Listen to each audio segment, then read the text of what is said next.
break and a refreshment.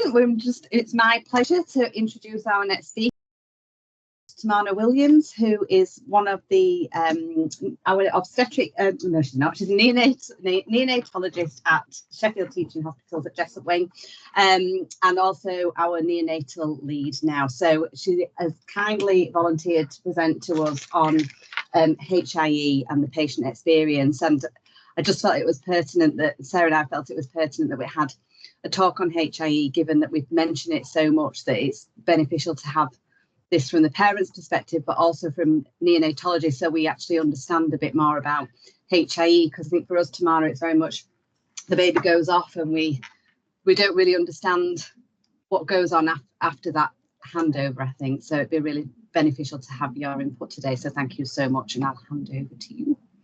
Thank you, Catherine. So can I just confirm you can see my slides? Yeah, we can. Thank you. Perfect. So thank you for the introduction. And yes, I'm going to talk to you today about HIE, cord gases and cooling, and a little bit about what does this mean for the baby, what are the risk factors, and how well that baby might do in the future.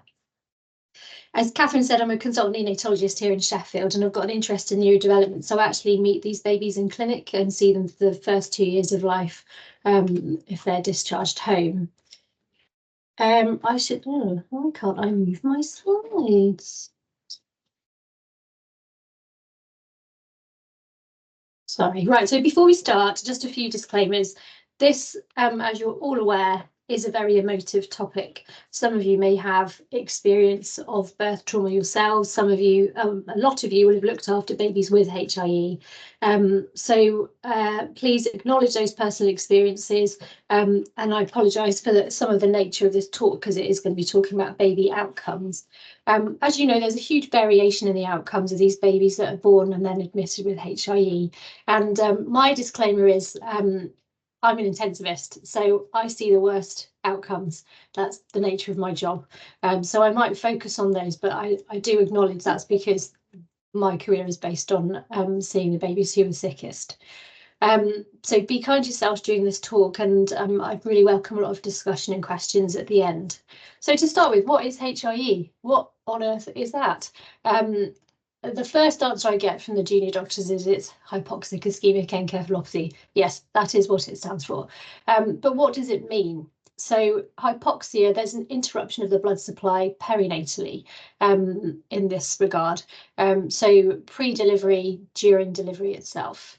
Ischemia, that tells us there's been some cell injury and some cell death that's causing some damage as a result of the interruption to that blood supply. And then the encephalopathy is the part that we talk about because it affects the brain. So babies can be hypoxic and ischemic, but not have any brain injury as a part of that. So that is what HIE is, and we'll go into that in a bit more detail. Even though we talk about HIE and the focus is on the brain, actually, these babies have a lot of damage to other organs as well. So their liver, their kidneys, their heart, sometimes their lungs are involved as well. And as you are probably aware, the mainstay of treatment is cooling or therapeutic hypothermia, whichever you wish to call it. I call it cooling because I think that's easier to say. So what is cooling? You may have heard about cooling in other populations, because actually it's not neonatology didn't invent that one. It's performed in adult intensive care, pediatric intensive care, and it comes from the premise of slowing down the metabolic rate. So if a person's had a traumatic brain injury, and that's what we're talking about here at birth, then we want to slow down the metabolic rate as much as possible and rest the system to reduce the energy requirements of the brain and of the body, in order to give it an opportunity to repair, to protect against further cell death. But it's important to realise it does not reverse the brain injury that's already been caused. This is about trying to prevent the aftermath, the secondary brain injury that we get with HIE. And we've all heard about those stories of somebody who falls into a frozen lake and they're in cardiac arrest, and then it's when they're rewarmed later they actually survive and they've been down for a long prolonged period of time. And that is the premise that we're talking about here, is about slowing everything down, reduce the metabolic rate, conserve energy, and hopefully there'll be some repair and some prevention of further damage after cooling. Does it work? Yes. It's not a cure, but it's one of the greatest advances in neonatal medicine. But these figures are in the Bliss information leaflets that we may or may not give to parents. So it increases survival by 1/5. It reduces severe disability by 1/3. There is, however, a significant burden even in mild HIE, and we don't cool babies with mild HIE. Who do we cool? This is lifted from the national guidance, and the baby has to meet criteria A, B and C in order to be cooled. And the focus for you will be on criteria A. So does that baby have an APGAR of less than 5 at 10 minutes of age? And there's just one of these that they need. Have they got a continued need for resuscitation at 10 minutes of age? And by that we mean the paediatricians have put a tube down and are ventilating the baby, or the baby's breathing for themselves, but they're still requiring some PEEP, the face mask on and having a bit of pressure. Or the cord gas is abnormal. And I say cord gas because that's pertinent to you guys, but it's actually a gas in the first 60 minutes of life. So it could be a cord gas, it could be the baby's capillary, venous or arterial gas. And it's a pH of less than 7 or a base deficit of more than -16. So we love lactates. Neonatologists love talking about lactates, but it is not in the cooling criteria.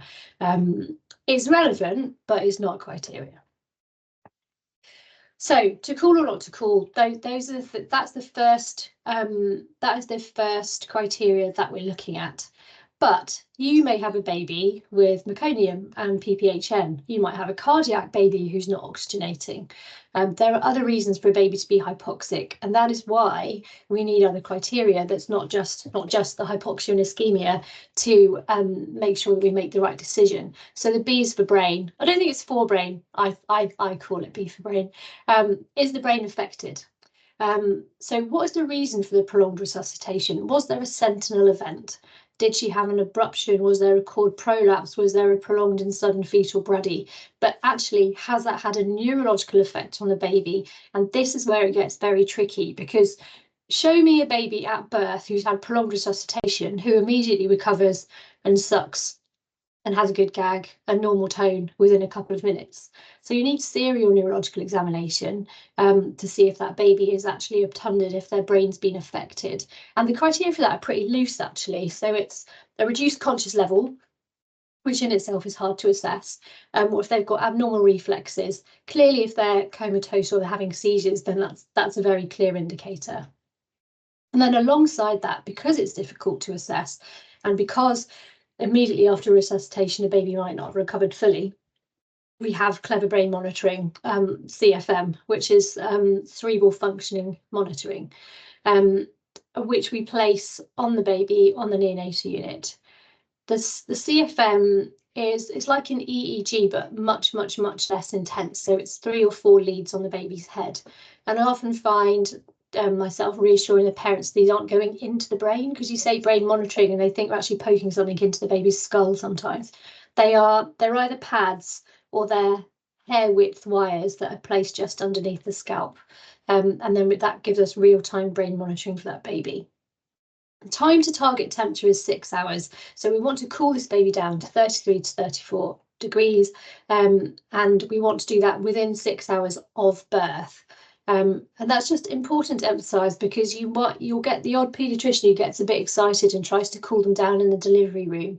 That will just make the baby more hypoxic and a little bit more unwell. And we need that A, B and C criteria to be met before we cool the baby. And that is a change in practice. The C criteria is relatively new. It's come in the last 3 years. But for the reasons I've mentioned, it's important to make sure that the baby actually qualifies for cooling before we proceed. So let's go through a case. Annabelle, no particular reason why I picked that name. So 39+4, a failure to progress, prolonged fetal bradying, ended up with an emergency section, had an epidural in, topped it up to a spinal, knife to skin in a very respectful time frame. Baby comes out flat and floppy, and paediatrician's already in attendance. They give 5 inflation breaths, they move the chest, and they progress to ventilation breaths. There's no heart rate. They then proceed down the NLS algorithm, put down an iGel.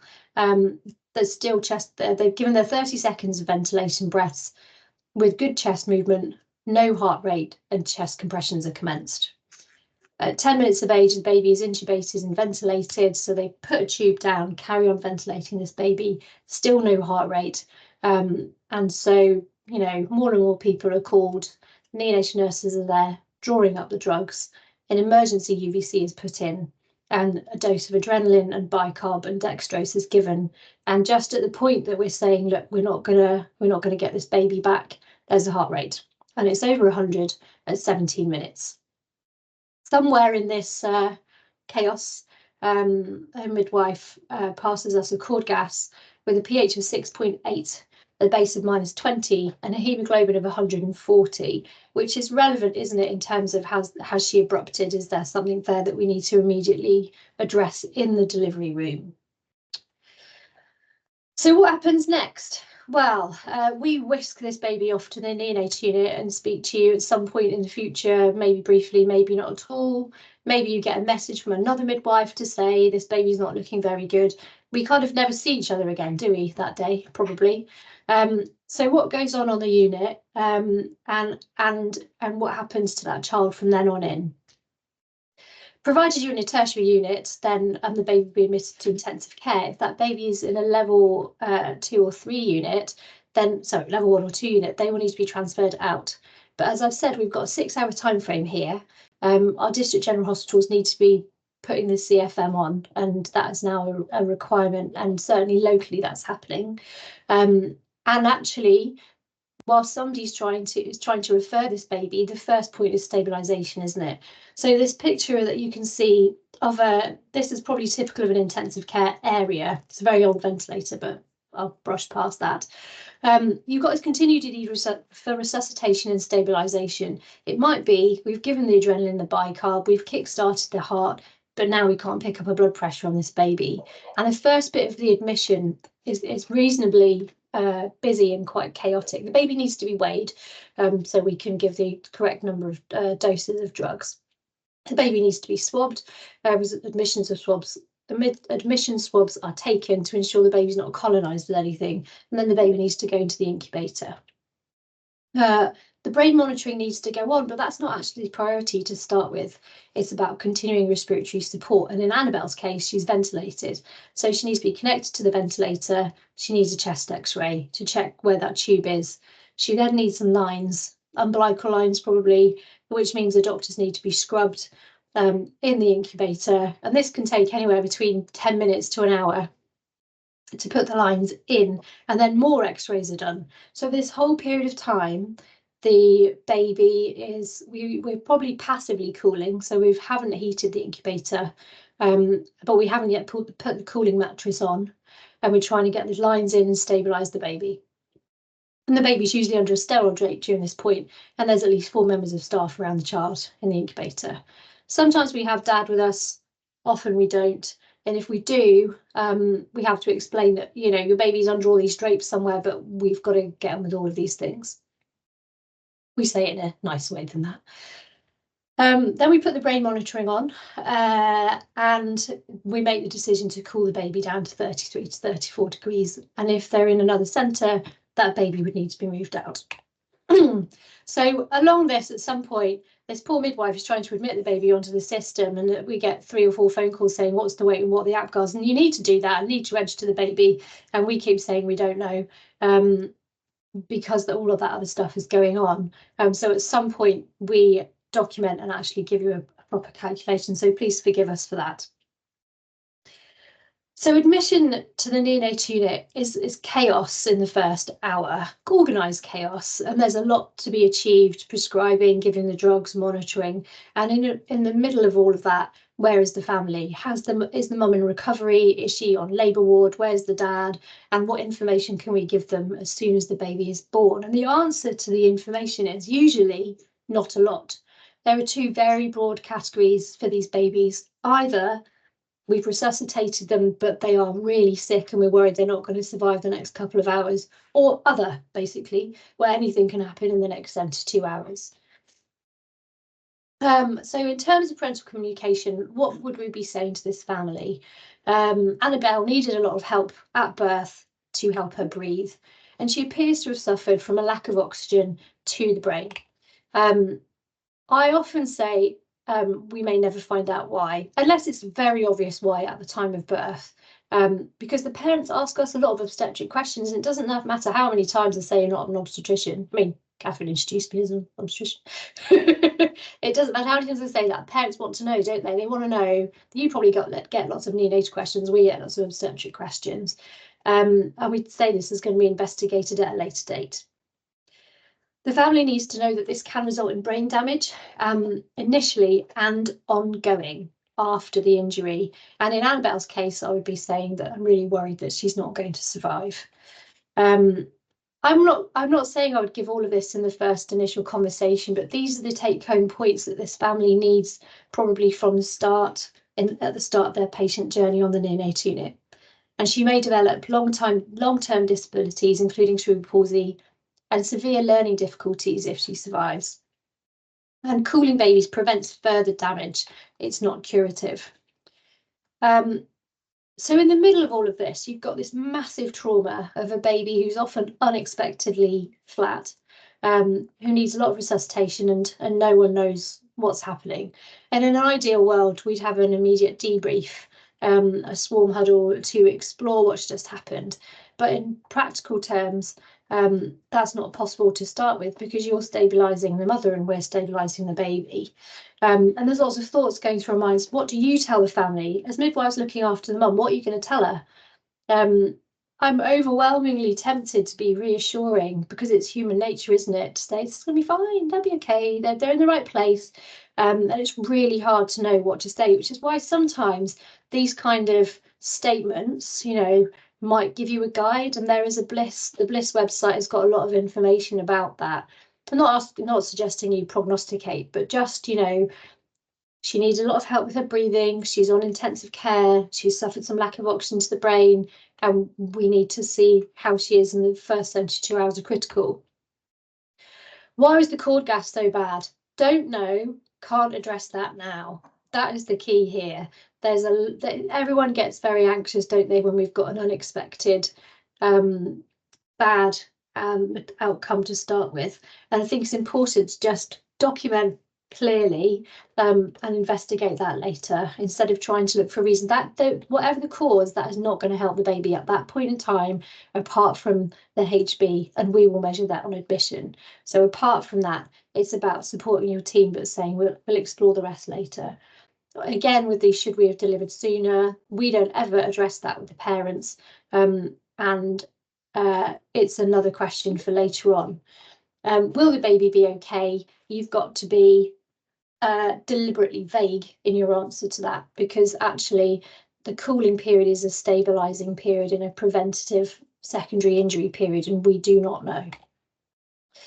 So what are the practicalities? 72 hours of cooling at 33 to 34 degrees. Switching off the radiator heater in the delivery room is now a no-no. So if you've got an over-enthusiastic paediatrician doing that, just gently remind them that's no longer the criteria. It's uncomfortable. So in Annabelle's case, she's intubated and ventilated, and she's got a reduced conscious state. A lot of the babies that we cool are not on any respiratory support, and they are shivering, and they do not like it. So we still give them a little bit of morphine. We warn the parents, because actually it's very alarming to touch your baby who's cold to touch. That sends a message, doesn't it, about how well they are. So saying your baby's cool, we've done that intentionally. We want them to be cold, just to warn them. They can't have skin to skin, so they can't warm the baby. They can't have cuddles. they can come out, maybe pull the baby out a little bit on what we call the tray, because you can kind of pull out the floor of the incubator a little bit, so to be a little bit near your baby. There are side effects to cooling. It can make the babies a little bit bradycardic. It can make their clotting go off a little bit, and some can get some skin damage from cooling. But the risk benefit here is always in favour of cooling. So I don't tend to counsel the parents about those side effects. I just talk to them as known side effects if they actually occur for that individual baby. So here we've got the baby in an incubator. That's the cooling jacket that kind of velcros around the baby, and it's servo controlled. So there's always has to be a rectal thermometer in situ, and then the monitor will keep the baby cooled down to 33, 34 degrees. And these are the CFM leads that I'm talking about. So they're tiny leads that are just underneath the scalp, and then they're stuck down with a bit of tape. And this baby is not Annabelle, because she is not. This baby here is not intubated and ventilated. This is one of these babies that no respiratory support in the incubator. So going back to Annabelle, her heart looks all right. Heartbeat's going okay, blood pressure is fine. She's not needing any drugs to support that, but she's not moving at all. And the Clever Brain monitoring is completely flat. There's no variability, to coin a neonatal an obstetric phrase. There's no movement on that. There's no activity that we can see. Looking at her kidneys, she hasn't passed any urine. Her creatinine is over 400, and her liver enzymes are grossly elevated. And along with that, she's really coagulopathic, and that is quite visually distressing for the family if we've had to do some capillary blood tests, or sometimes putting the CFM needles on. If the baby's got if the baby's got a bleeding tendency, then the parents see that. And we're talking about an MRI for Annabelle in terms of prognosis. One of the key prognostic factors here is that the brain monitoring normalises at 48 hours. I know we call to 72, but normalisation by 48 hours, at least to normalising to a moderate degree from severe, is a good prognostic factor. If at 48 hours this baby's CFM monitoring is still severely abnormal, there's a 90% chance of death or severe disability. So it's a very strong prognostic sign. Alongside that, of course, is how's the baby doing? Are they moving? Are they wriggling about? Have they got a normal tone? But we also have to be mindful of what drugs we might have given the baby. Have they got some morphine? Are they sedated? Have they had drugs to stop them fitting? So that becomes a little bit complicated depending on how much medication we have to give that child. Multi-organ failure comes into it. So as I said, it's not just about the brain. It might be that the baby dies of renal failure. The lactate clearance, as I say, we love it. It's good to see how quickly the baby's lactate is clearing, because they can have lactates of 20 at delivery, and if they are clearing to less than 2 by 12, 24 hours of age, that's telling us that the body is already starting to repair and recover, and that it was quite an acute insult. If the lactate stays high for days, there's probably a chronic and acute element to this. And then the MRI, which different centres will do at different times. Sometimes centres do that between day 5 and 7. Others perform MRIs between day 7 and 21. And it's logistically difficult, depending on where the baby's cared for. So in the centre where I work, we have to transport the baby to a neighbouring hospital for an MRI, unless the baby's on no respiratory support. We do an early MRI in the cases of babies where we feel that there's no hope of survival, and we feel that cooling for the whole 72 hours would not necessarily be appropriate. So Annabelle has her MRI on day 4. Her CFM had remained severely abnormal. The MRI showed global hypoxic brain injury. We talked to the family about her outcome, that she can't breathe for herself, she can't do anything for herself, that we've given her the 72 hours of cooling, which has not given us any chance of recovery. And so the decision is made with the family for reorientation to palliative care.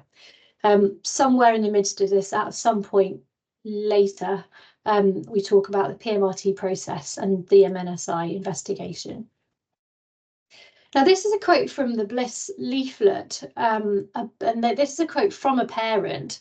Facing the death of my daughter was the most terrifying experience in my life, but I'm incredibly grateful to have known her. She remains my daughter and is always in my heart. And I like this quote. I do bereavement follow-up at 6 weeks, and then we don't really see these families again. I think it's probably a nice quote to have in a parent information leaflet, but it struck me how positive that was. Yeah, so why does this happen? You all love this graph, right? From NLS, you love it. You all, I can see from your faces that you do. So this baby at some point has experienced a hypoxic event in utero, and then they've flipped into anaerobic metabolism. So they're no longer getting the energy supply that they need, and they're now using alternative energy stores.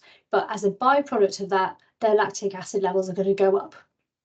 Now, our babies are born at term, have got a lot of glycogen on board in muscle, in their heart muscle. So they use that to produce energy to try and conserve their own life. So your lactate levels are rising and the baby's respiratory effort has gone right down. And at some point, that baby's heart will stop if the baby's not delivered and resuscitated. Why does this happen? So you've got reduced placental perfusion, and that gives us reduced blood flow to the brain, and then reduced delivery of oxygen and glucose. So you have this, and it's important to focus on the glucose because even if a baby doesn't have cooling, if they've got a degree of perinatal hypoxia, they've exhausted their glycogen supplies in the womb. So they are not going to be one of those babies that can tolerate, maybe not tolerate a normal feeding pattern from birth. And then you've got this period of partial recovery, maybe up to an hour to 6 hours, where the babies really reduce their cerebral energetics. Then you might have a secondary injury. And whilst cooling reduces the risk of that, it doesn't obliterate it, where you get a lot of cellular edema, cellular swellings, particularly of the brain, energy failure, and those cells, there'll be some cells who had recovered initially that are now going to fail, and you get a degree of cell death. So let's talk about another case. I've deliberately put the worst one first, just to give you a heads up. Ella, 41+2, reduced fetal movements, failed induction, Cat3 section. I feel like that's a fairly familiar scenario to us all. She has a weak quiet birth, and then she starts breathing for herself. Good heart rate, cord pH is 7, base deficits -17, and her APGAR at 7 is 10 minutes. No, her APGAR at 10 is 7. You know what I'm saying. So let's go back to our criteria. This is a Cat3 section, so you will have a paediatrician with you, won't you? Probably, or maybe not. No, there's lots of shakes of the head. Maybe not. So let's refresh the cooling criteria, and we're looking at A at the moment.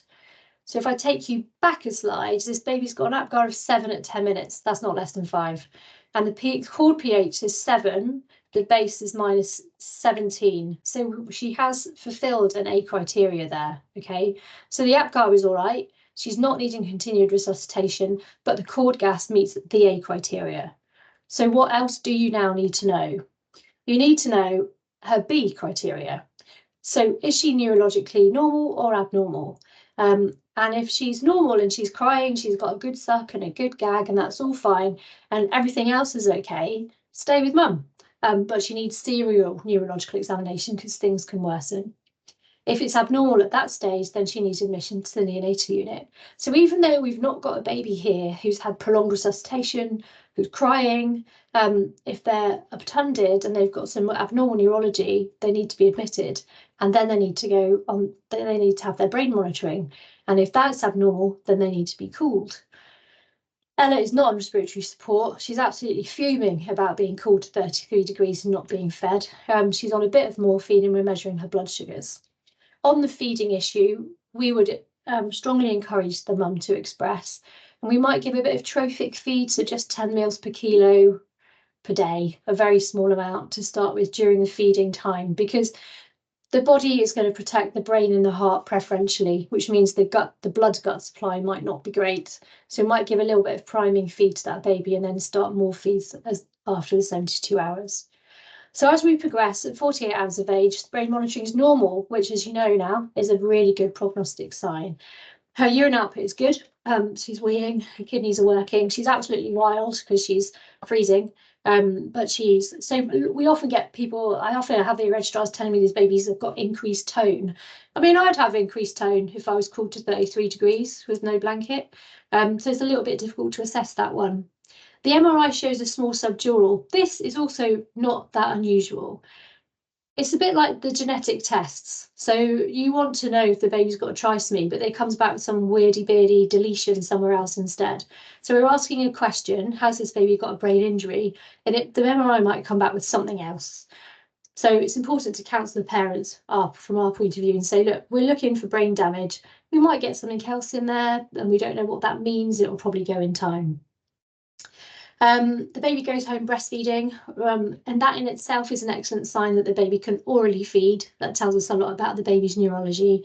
And at 2 years in clinic, the baby, Ella, is doing really well. And then this is another quote from the Bliss website. It was amazing to bring her home.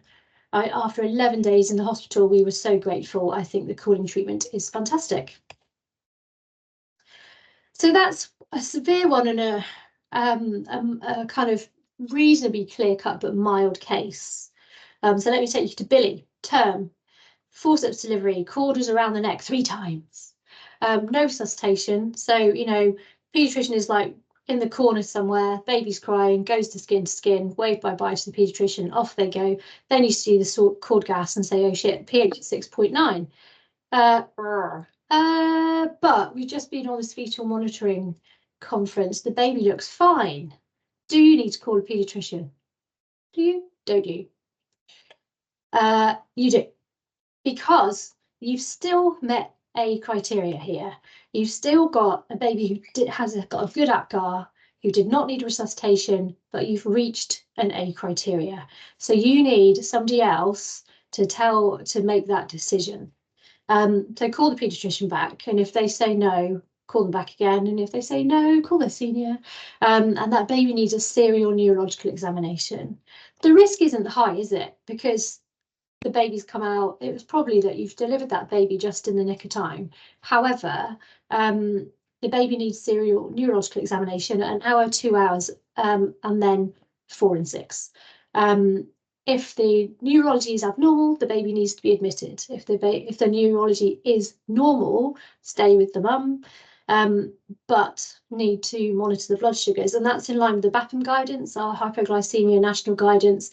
If there's perinatal acidosis, and these cord pHs are different to the HIE ones, if there's perinatal acidosis, pH less than 7.1, or the base is 9 or minus 12, then that baby qualifies for the normal blood sugar monitoring we do for other high-risk babies. And that's, as I've explained, because they've depleted their glycogen stores because they've been stressed in utero. So Billy has normal serological examinations. His blood sugars are fine. Mum's thinking, what's all the fuss about? This baby is completely fine. And everyone goes home and lives long and happy lives. What about other cases? So we've got this really great cooling treatment that can stabilize babies, that can prevent secondary brain injury. And actually the criteria is 36 weeks plus. Don't know why, because, you know, 37 is term, isn't it? But that's the national guidance, 36 weeks plus. That's what, those are the babies in the trials. So what if you've got a baby who's 35 plus 6? And they've come in, and mum said, oh, actually, I haven't felt the move for 24 hours, but I thought I'd just mention it now. And then you listen in, and there's a terrible fetal braddy, and you go to section. And this baby doesn't qualify for cooling because it's 35 plus 6. If it was born, you know, after the strike of midnight, they would have done. What happens then? So it's a consultant decision, preferably 2, to go off protocol. And if the baby is well grown, because actually if it's a tiny baby, then cooling them is never a good idea. if they clearly meet the criteria A, B and C, then you would consider cooling, but telling the parents that actually you've gone off the national guidance, but you think there's a good reason to do it. Would you call a 33-weeker? Absolutely not, because hypothermia is associated with mortality for preterm babies. And that's where we've got that really confusing disconnect between cooling saving lives and cooling increasing mortality. So this is very much a group of babies who were born at term. You might have a preterm baby who's a 26-weeker who's got a core pH of 6.9 and the baby's really acidotic, and we call that preterm HIE, but they follow a very different treatment pathway and they do not get cooled. So this is only for term or near term babies. What about the baby on the postnatal ward? So you go to do the OBS for a baby who's you just go and check in on the baby. Mum's fallen asleep, baby's underneath. You take this baby out from underneath, pull the emergency buzzers, and the baby's had a cardiac arrest at 4 hours of age. Would we call that baby? So the adult intensive care world and the PICU world would say that's a traumatic brain injury, they would call the baby. For us, it's another one of those grey areas where we would debate it. If there's a clear reason for the collapse and a clear hypoxic event on the ward, then we probably would. If it's a postnatal collapse and we can't say really how this has happened, is it sepsis, is it cardiac, is it metabolic, then we would not call the baby because it will just worsen everything else. The respiratory status, the cardiovascular status. What about mild HIE? So there's a baby with really terrible cord gases, but the neurology is all right and the CFM is okay. Why don't we call those babies? Because there is actually there can be some poor outcomes from mild HIE. And the reason we don't is we don't have the evidence. Those babies in trials that were cooled with mild HIE, they were only called accidentally. They realised afterwards that those babies didn't meet criteria. And there is a national study of cooling for mild HIE about to open. So we might find that we are going to start cooling these babies, but randomising them to do so. So that question at the moment remains unanswered. So cooling reduces death by a fifth, severe disability by a third. How can we eradicate it completely? Mild HIE trials are coming in. There's some stem cell work coming in, umbilical cord stem cells, and there's some trials of giving it intranasally, which blows my mind. How does that help? I don't know. If there's lots of other drug trials going on, they'll all be an add-on to cooling, because now that cooling is in, we'll never stop. You'll never get the ethics to have a trial where we don't cool versus a different treatment. So these will all be add-ons. There's a lot of interest in it, but clearly the biggest key here is prevention of hypoxic brain injury when we can, to start with. So conclusions: HIE is rare, comfortingly rare, but can have devastating consequences. The consequences of mild HIE in those babies that don't require cooling are still a little bit unknown. Those babies don't actually get 2-year follow-up, and it does make me wonder if they should, because we do know that a significant proportion, up to a third, can have some mild disabilities after mild HIE. There are a lot of ethical and diagnostic dilemmas involved in HIE, and as you can imagine with these family conversations, how is that baby going to be? You need to wait for 48 hours. Maybe 72. How did this happen? There's a barrage of questions from a very unexpected event. I think there is a bit of a disconnect here between maternity and neonatology in terms of communication, explaining things. I think for a preterm baby, a woman in labour at 26 weeks, we would try and counsel that woman together. We would have a conversation together, the neonatologist and the midwife. How's the woman? Has she been optimised? And then, we want milk. So we keep going back to chat about that. With this, it's such a sudden event. I think that we don't necessarily then talk to each other very much afterwards because of the intensive nature of it. And I'm not sure that we look after each other as much as we could in this kind of event. And that's not a criticism, it's just an observation. I'm guilty of that as the next person. but I'm hoping that a bit more understanding of it, and that kind of ability to go onto a special care unit or your local neonatal unit and say, how's this baby, and know a little bit about what to expect. I'll ask, look, can I have a word with you? How's this baby doing? Just, kind of talk me through it. Might help us in that regard. And whilst I've said cooling is not the be all and end all, at the end of the day, it's one of the greatest advancements in neonatal care. So it is amazing. It just doesn't solve the issue completely. I'm conscious now I've talked for quite a long time, and I would welcome questions and discussion from this.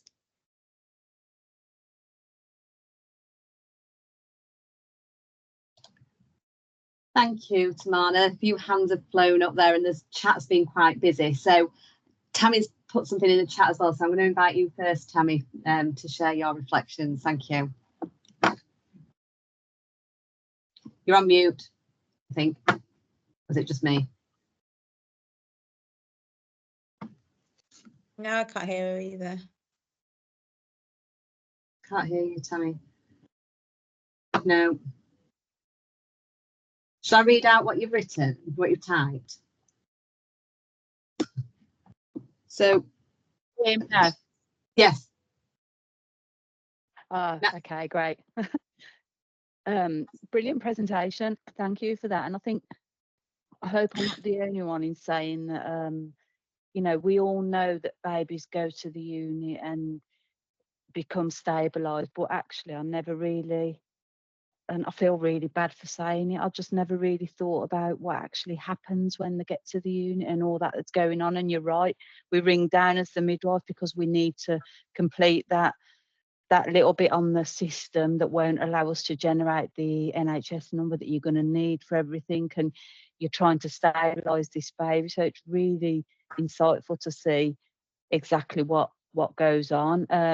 What you said about not turning the heater off and in those early stages, I think is really valid and important too, because I know the practice was that if we're considering cooling, let's turn that heater off there and just to start that passive cooling earlier. So it'll be good to get that message across as well, if not already in the clinical areas. And I put in the chat about the blood sugars, and I knew babies needed blood sugars following resus or following low gases, and I don't know why, I just never even thought about why they needed them. I'm really ashamed to say it. No, but why? Because I think it's only when you think about it. I feel like I should know that. That's why. No. But it's really good to hear that, and I'm going to put some clarity with this within the fetal monitoring guidance, just so others understand why they're, with looking at the physiology. Of course, it's obvious, it makes complete sense. But no, brilliant presentation, really insightful. So thank you. Thank you. And I would say, I'm just explaining on the APGARs note. I'm just explaining it, but I know we acknowledge it's really important and needs to go on. It's just just to explain why we sometimes don't know. And I'm not the biggest fan of APGARs, because if you're intubating and ventilating that baby and giving chest compressions at 10 minutes, then what's the APGAR? But anyway, we need it. I know that. Thank you. And then I think Lindsay, were you next?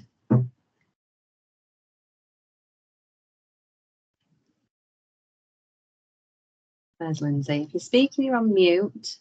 Yeah, I'm hoping that it's unpicked now. Yeah.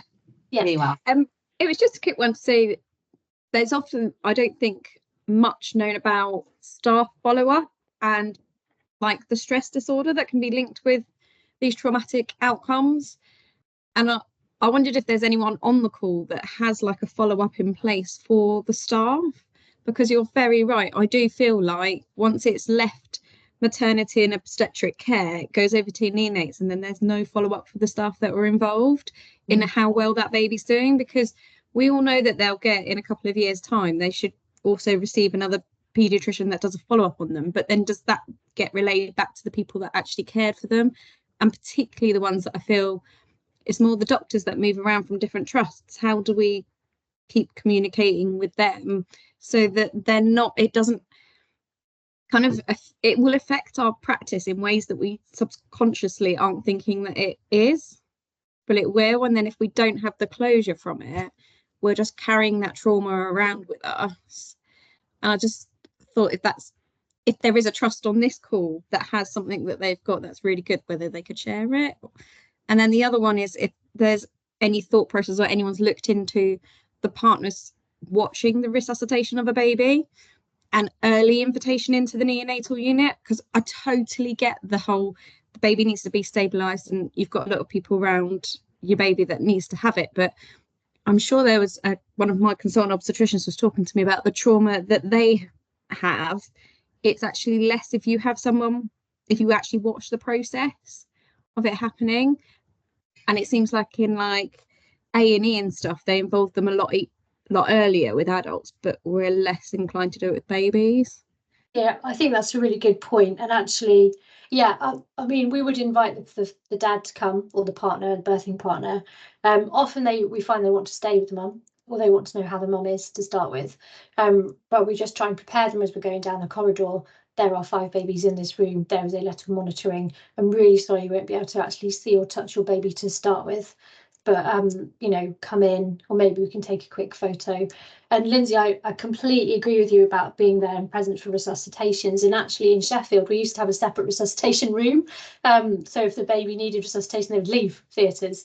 And I was part of the group that reunited. And there's a lot of concerns about families watching it, but the evidence is from A&E that actually that is a more valuable experience, and they can actually see how hard we are working to try and save that child. With regard to psychological support, all neonatal units are supposed to have psychology support for families and staff, but that's aspirational rather than practical because of funding. So we're funded for 3.5 whole-time equivalent psychologists, and we have 0.5 currently.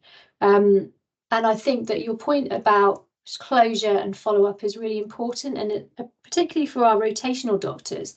A lot of those doctors then go to general paediatrics or and see those babies coming back in with seizures, with cerebral palsy, with nasogastric feeds, with all the complications of HIE, and they don't get to see the babies that are fine because they don't need to see them. And some of it is just keeping tabs on them, isn't it? Who was that baby that I looked after and how are they now? But you make me reflect on clinic actually, and maybe I should, send out an email saying saw this baby and they're doing really well. I don't know. It's an interesting one, isn't it? I think it'd be nice to close that loop. It would, yeah. As you say though, it's who do you send that to? Yeah. Everyone, maybe everyone. Yeah, it's the births where the mum's under a general anaesthetic, and a lot of hospitals have that rule that you can't have a birth partner in theatre if the lady's under a general anaesthetic. Yes. And then it's kind of like, if she was under any other analgesia and she was awake, the birth partner most likely would be there and be able to watch that resuscitation. Yes. So I think it's something that we could all take away and just consider what's happening in our units and the impact or what changes we could do. But I also think the other flip of the coin is when we've got midwives coming back to work, and I'll openly admit I had to go back after having my first child. I had to have counselling to go back into a maternity unit, and I don't think there's much of an emphasis on that, on what happens in your personal experience, and then you're coming back as a midwife or as an obstetrician into that world where your personal experience has had potentially an impact to you. And I wondered whether, again, if any trusts have got something that they're in place, or when before a midwife returns to work or an obstetrician, whether that conversation happens. How do you feel about coming back, like from your own experience, and what support's there? Yeah, I'm just opening cans up. Lindsay, and you're not alone. I did too. I had some counselling. It's a weird one, isn't it? Yeah, and I think there's a bit of a taboo about it, isn't there? Because you feel like you're a midwife and you know that these things happen, but actually when it really does happen to you, that how that can impact on what you do. And then when you're put in that position again with someone else who's in the same position that you were in, how the human factors can come in there and the stress levels heighten. Thank you, Lindsay, for sharing that. It's not an easy thing to share, and I know we've got people on the call with their own experiences, but I'm mindful that it's really hard to protect people's psychological safety on teams as well. So I don't want to open it up to everybody sharing about how they found coming back to work, because I can't reach out to individuals. But what I would do is urge people who are on the call and feel like they have had difficulties coming back to work is to, you know, seek people within your own organisation, please, because I don't want people to feel that they're isolated on a Teams call here. And I know there's people that I know that are joining, and I know I've been watching the chats. So please, all, you know, I would stress to everybody to try and look after yourselves. And as Tamana pointed out at the beginning of the presentation, that it is a very emotive subject, and, you know, it was something that we have to talk about here because it's pertinent and it's relevant, and it's the you know, Tamana saying about prevention, and that is why we are here, isn't it? This is, you know, when we talked in the introduction, I said about start with why. This is my why, and I think it's about trying to work really closely with your neonatologist so that they understand what you're trying to do, and then you understand what they're trying to do, so we're working more in harmony, I think. But anyway, Sarah, I saw you had your hand up. I did, but you said it all so eloquently. That's fine. That's good. We're on the same wavelength, and yeah, there's a few people in the chat that, you know, have had similar experiences and things like that. And, you know, my passion is to reduce brain injury, and has been there from the beginning. And I've put a little link in the chat to a video that UHL did about living with HIE from one of our midwives who's got a baby. So I've put that link, the YouTube link, if anyone has 45 minutes. It is a very powerful presentation from one of our midwives who was experienced with Caleb, who was diagnosed with grade 3 HIE, and living with that and coming back to work and that kind of thing. Just wanted to kind of feedback on what you were saying about that 2-year and that follow-up and how it closes that loop, really. And I think that's probably not a simple thing, but I think that's quite an easy process to join that loop quite a lot, because it just resonated, really. We presented a case last year on our own learning, and the midwife involved in the case was part of the study day.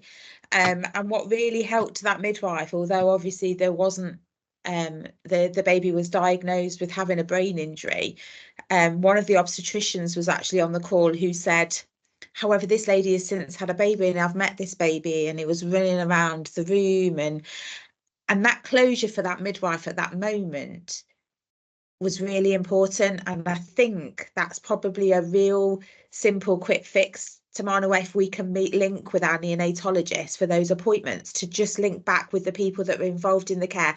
Whether you do that through the fetal monitoring leads, I'm sure we'd all be more than willing to feed that back to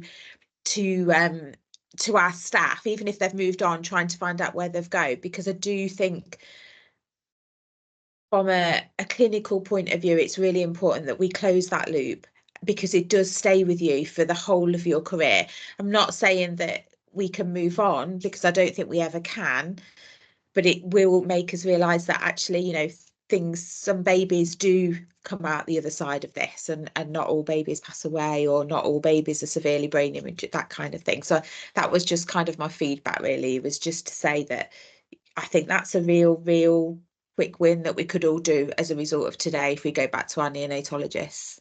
Yeah, thank you. And I think I'm mindful of the fact that I work in a tertiary unit, so some of these babies are born and then they're transported out, and you never see them again, families or anything. So it's, yeah, I think linking up with that and giving that feedback is really important. And my mum's a retired midwife, and I distinctly remember when I was a kid, she was in a coroner's inquest about a baby with a shoulder dystocia. She didn't tell me that, I've just realised that now. But what you're saying about that impact, there was like a cloud over our house for a long time after that, and it does stay with you, doesn't it? And I'm very fortunate that the clinic that I do is the 2-year outcome, but it's a self-selecting group, because the more severe cases are under neurodisability from 12 months onwards, so I get to see the ones that are okay. That's very jolly. I think somebody else has got their hand up, have they? Yeah, just me again. Sorry. Thank you, Oh. Tamana. And Sarah, that's a brilliant idea, I think, sort of Yeah.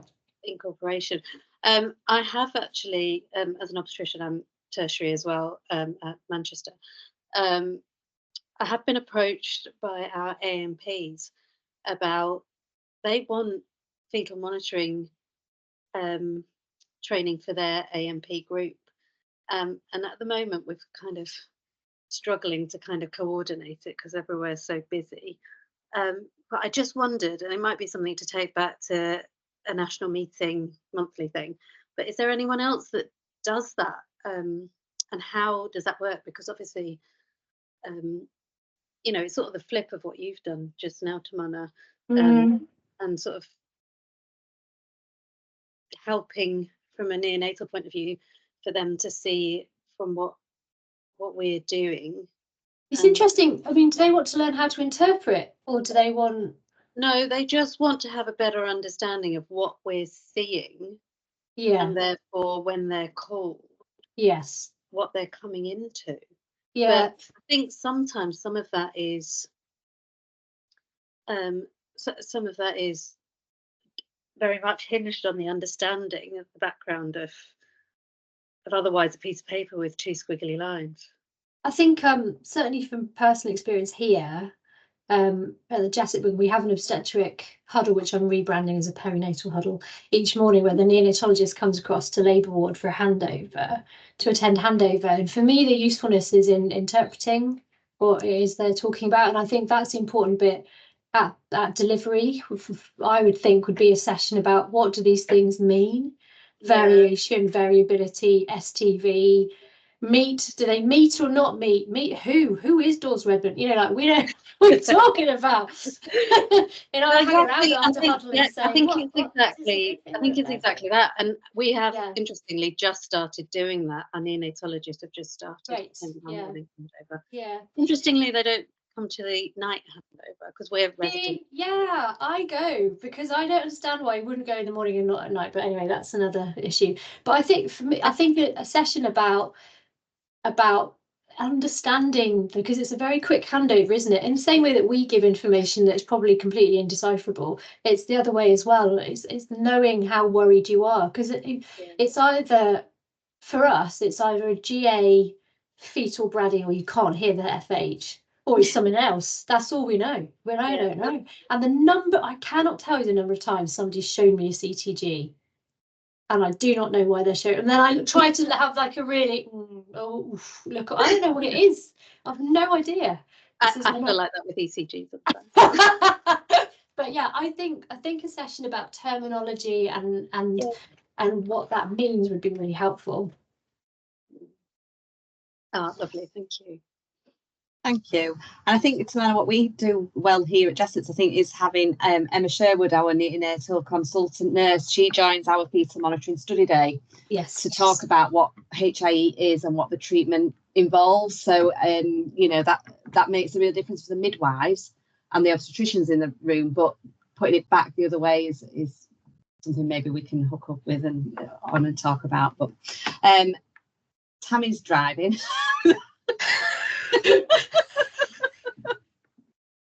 I think she just wanted to show a nice car or. Oh God, I just wanted to, because I missed a bit of that because I was getting in the car. So I'll take it that what I've missed is the that gap between the neonatologists and their knowledge and the teaching around fetal monitoring. So do you think we've sort of explored this in our trust as well, and some of the neonatologist consultants do feel that it would be beneficial for them to have a fetal monitoring session about the hypoxias, just so they can see where we're coming from, and it actually might impact on some of their decision making or make them think actually they've been concerned about this baby for a while, which might influence their management in the postnatal period. So do you think that is something that should be quite standard, and would that be beneficial and helpful to you in your role when you're thinking of calling these babies? Yeah, I think history is everything. And so, you know, the woman comes into triage, then they might go to a different midwife, then they go to theatre for a different midwife, then they come to us, and there's a huge number of opportunities for disconnect in terms of the actual history. And you clearly can't take the history from the mum often, and the dad or the birthing partner is traumatized. And that's really important for those cases where we're not sure if it is HIE. So it might be that babies come in and they are encephalopathic and they have got multi-organ failure, but it ain't HIE. And having that history is really important to know. Were there reduced fetal movements for a long time? What if the mum was scanned? You know, sometimes I get the SHA on the ward round saying, "Mum's had 5 scans and they're all fine." Well, my first question is, why has she had 5 scans? What's the reason for that? And then we don't think to ask that, but that's not normal, is it, for a low risk pregnancy? So I'd say history is everything. That's really important, but also the being able to understand each other's handovers, particularly obviously from maternity to neonatology, because in that acute period of time, you call a Cat 1, we all go to the brief, but we might not understand what the importance of it or what the relevance of it is. So having that connected up would be really helpful. But I don't want to learn how to interpret CTG because I don't think I'll be able to ever do that. I tried to once, but that was when I was in labour myself. Thank you, Tamara. Thank you so much. That's been really insightful. It's had really positive feedback in the chat. So, you know, if you want to make yourself feel fabulous, I'd have a read through that because you've had a hard couple of weeks. So maybe reading that might balance it out. Yes, thank you. Thank you. Well, thank you for inviting me. Oh, my absolute pleasure. So we are going to what we're doing now. We've got a break. Got a break now, haven't we? No, Anna. Am I looking We've at the got wrong Anna day? now. I've just got the wrong times on mine. Sorry about that. So yes, the next person we have is Anna Croot, and she is the fetal monitoring specialist. Thank you, Tamana, at Harlow, and has been such a massive help to me recently. Is she in the call? Is she here? All right, introduce her. Hi, can you hear me? Ah, Okay. she's here. Fabulous, fabulous. I am here. I did think I was at 1:30. I did. Is that okay? Or I can change around something else that I was Have I quick got going to it do in the wrong? meantime. Have I Have I got got it the wrong wrong? time? Hang on a No, minute. I've got 12:30 to 1, but haven't recognised the gap. Bear with me. Midwives first, you see.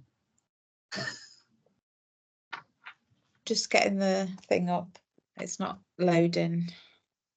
I was just trying to be really efficient today and squeezing in between the sessions some feedback stuff with staff. Oh, bless you. So I was like, Can't get it to load. My computer's not working. Well, I've just printed this off the one we've got. No. Oh yeah. Yeah, I haven't noticed the gap either. That's really bad organisation, isn't it? Yeah, it is.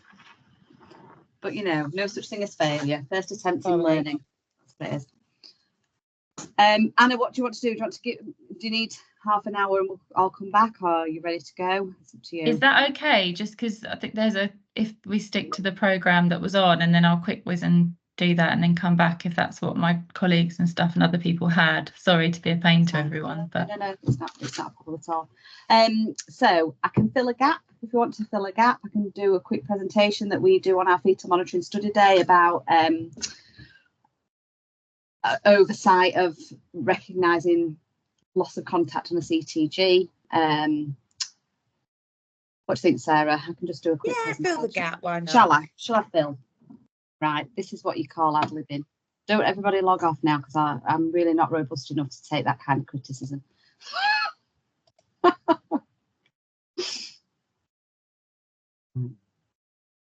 with me.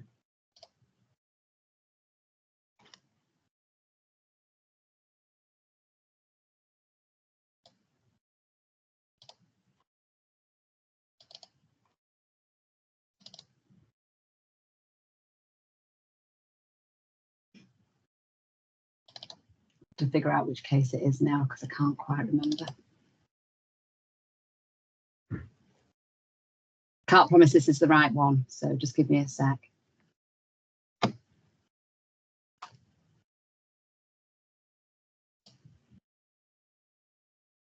Yeah. So what can you see now? Can you see the presenter mode? No, it just says case BD. Okay. Yeah.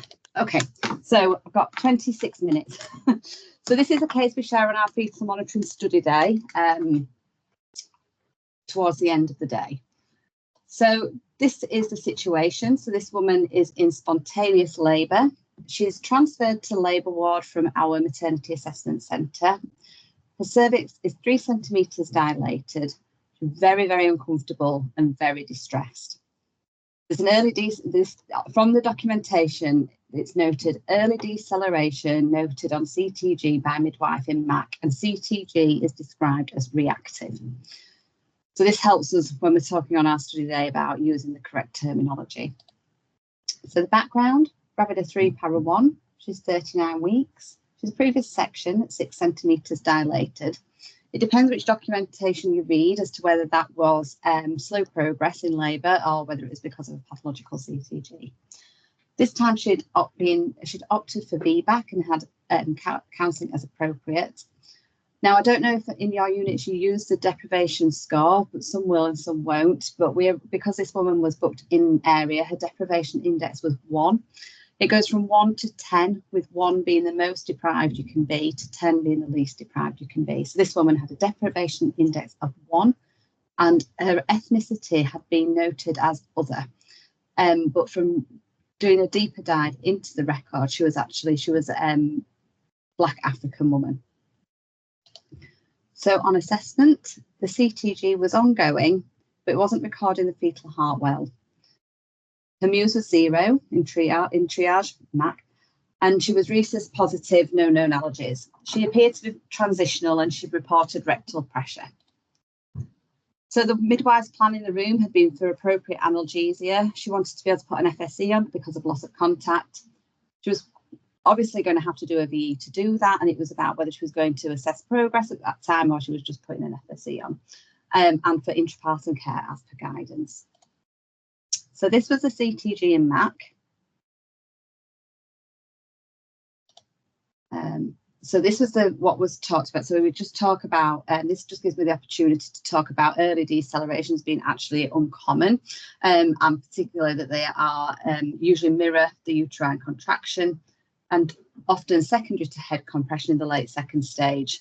And then just review this to say that actually it's very difficult to say there is an early deceleration because actually you can't tell where the contraction is, and also that there is some evidence of shouldering, which wouldn't be an early deceleration in this case.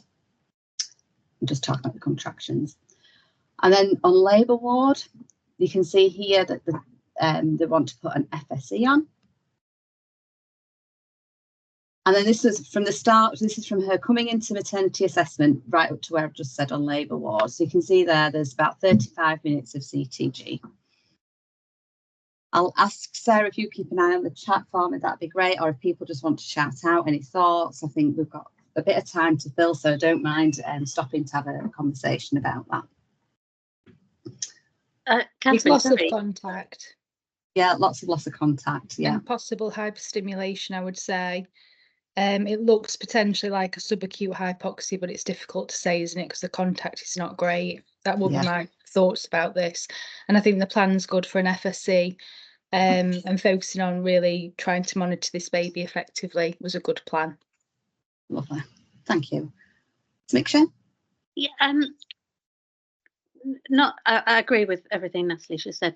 I'm really confused. How do you get a patient transferred from the assessment centre to DU without any gap in the time? Because like looking at that, it's gone from 9:10 to 9:40.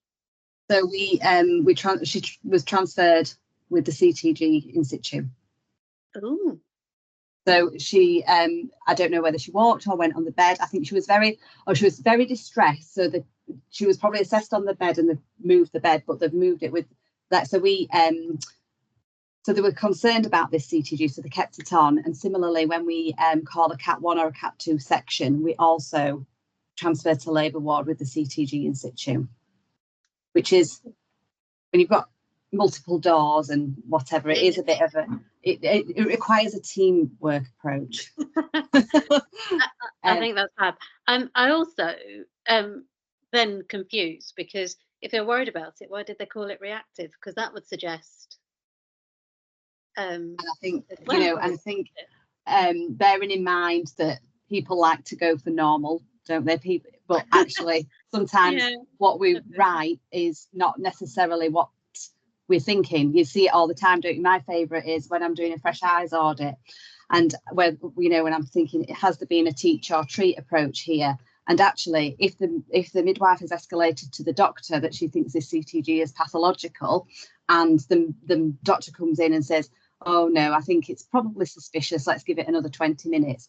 And it seems that that's been agreed. But then actually what you see is the midwife is, you know, getting some omeprazole, she's getting her a gown on, she's getting TEDs on the woman. So there hasn't been, the midwife knows what's happening, but what's documented around that. And I think that's really soft intelligence for how your team is working together. So I'll move. What I just need to say about this case as well is that once she got to labour ward, it was a very, very junior band 5 midwife. So this is from September. So that's how new this midwife was. So she was a very new midwife who was looking after this woman. But on the face of it, you know, when your coordinator take this multi, you know, she's cracking on, you know, etc. So it was a very new midwife and a very, very busy shift. So I just point to the classification tool, but what my point here is, can you use the classification tool when you don't really have much of a CTG to classify? No. So the plan, as we said, was for an FSE, and this was from the documentation. So 0934, which is about this blue box here. Plan for FSE as abdominal monitoring almost impossible due to maternal movement and position. And she's written here really clearly, I do not feel competent performing FSE. I have asked named midwife to attempt FSE. So I think fair enough. Yep, great documentation. So it continues. At 9:46, so the band 7 has been in. The FSE is not recording correctly. So she's asked the other band 7, could you come and have an attempt for me? Can you try again? So 09:55, the ST6 is present now, and they switch back to abdominal monitoring as they're still unable to use the FSE. The different monitors tried, and that's still not working. This woman is extremely distressed, and fetal monitoring is extremely difficult. Catherine, was there any point maternal heart rate checked or a scan? No, Just no. Okay. So I'll get to that. So what happened? So by 10 o'clock, 2 attempts at FSE by the doctor and the coordinator. The FSE is not transmitting despite certainty over position, and both the machine and the probe change and no improvement seen. So this is the whole. What's uterine activity palpating as? Well, I don't think there was time to palpate because they were so focused on trying to get this fetal monitoring that they weren't palpating. But from looking at the CTG, I would have said that, you know, there is quite a strong suggestion of hyperstimulation. Don't know why that black box. Either that or a concealed abruption. I'm just trying to get rid of that black box. I agree. Had the waters gone, Catherine? Was there any blood stain like or meconium, just out of interest? No, there wasn't, no. So at this point, what we've tried so far, we've tried 3, as we've tried the abdominal transducer, we've had 3 fetal scalp electrodes, we've changed the probe, and we've changed the CTG machine. Now, this case was brought to my attention because the midwife attended the fetal monitoring study day, and she attended it months later, and she was, I wouldn't say traumatized because we use the word too loosely, but she was affected by this case, and she wanted me to look at it to see what I thought of it. So what happens now? So at 10:25, still struggling, plus with fetal monitoring. She's told there's no other midwife available to support her. The labour ward coordinator is also not available, and the woman's now pushing. Okay. So at 10:45, she goes out into the office and, in her own words, loses her mind a little bit and is very vocal about what she needs. And she's saying to the coordinator, I need help. I can't cope. I cannot find the fetal heart. And this poor midwife is sent as medical student as support. And I think this is why I would use this case in our fetal monitoring training to really highlight to our senior team the support that's needed for staff. Okay, so eventually at 10:50, oh, this is what I've just said. She's told everybody's in theatre. Did she pull the emergency buzzer just out of interest? Because that might have, you know, changed the situational awareness of what was happening, just out of interest. So if she had, I'd have said, but no, she hadn't. And we've had that conversation as well since. So at 10:57, second midwife, a band 6 midwife became available, and I think she just heard a lot of commotion in the room, so went in, and she just went straight to the labour ward matron and asked the labour ward matron to attend, which she did. And at 11:02, the coordinator, the consultant, and the matron were present. Okay, so you all know this, but there'd been 90 minutes now of inadequate fetal monitoring. There's no guarantee, as you've all said, about this is not maternal pulse. There's hyperstimulation. We've not had any consideration for twin sleep. An early recourse to scan to confirm live fetus. And asking the question, how is the baby? So were we fortunate this time? So it was an extremely busy shift. And there was an assumption that there was a problem with the equipment. We kept changing the equipment, we kept changing the monitor, we kept putting another FSE on because we believed that there was a problem with this machine. And I think this comes from experience in one respect, because and I've seen that comment about our centralised monitoring setup would have helped, but it would only help if somebody was looking at it. And this was like the Marie Celeste shift, you know, when there is absolutely nobody around. And I think from my personal experience, when I've come from another trust where we had an intrapartum stillbirth, that actually there was the same focus on this is an equipment problem, not a problem with the baby. And when I saw this CTG, it brought me straight back to that case. And we come into situations, don't we, with everything that's gone on before. We don't, you know, and if you've come in to review a trace and you've never had that experience before, it might not necessarily be the first thing on your mind because of that need for normality and the competing demands on a very, very busy labour ward shift. So situational awareness, there was no consideration that there may have been an IUFD or an imminent IUFD. And there'd been no consideration of availability of other midwives. And this was a Friday morning. I don't know what your organisation's like, but Fridays are notorious at Sheffield. But this was a weekday shift. There were midwives in our clinical governance team. There were midwives in our education team. There was other support. But it's why it's so important that when we look at these cases and we review it in the cold light of day, it's really hard to understand the culture of a unit from notes and from presentations, because we've come from a culture, and I'm quite new to this organisation still, but we have come out of 2 inadequate CQC reports where midwives were berated for putting in a datix about staffing, because they were told no point putting a datix in about staffing, it won't get addressed. There's nothing we can do. Whenever they escalated about staffing, it wasn't heard. It was just they had to cope. And this coordinator that was on shift this day has always worked here. So it takes time to really shift that focus of actually escalation, because we talk about escalation and we talk about it as if it's really really simple, but it doesn't happen in isolation, does it? And you have to take into account the cultural context of it at the time. And when you're trying to shift culture and shift about escalation and what's acceptable, and having a oh, someone's taken control. I'll take it back. When somebody is in, I've lost my train of thought now. But yeah, it's like turning the tide, isn't it? It's like turning a tank. And I think it's very, very slow, and it's very, very heavy, and to turn it takes time. But this Band 5 midwife is helping me to do. So just move on. Sorry, somebody's taking control of this.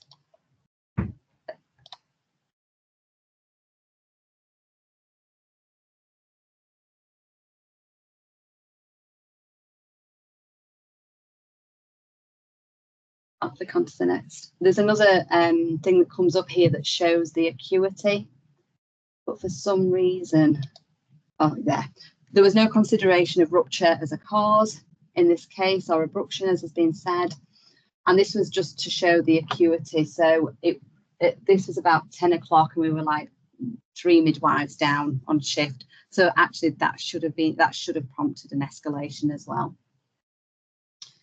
And then just about the use of safety critical language, this midwife did go out and she did say, you know, that she was really struggling.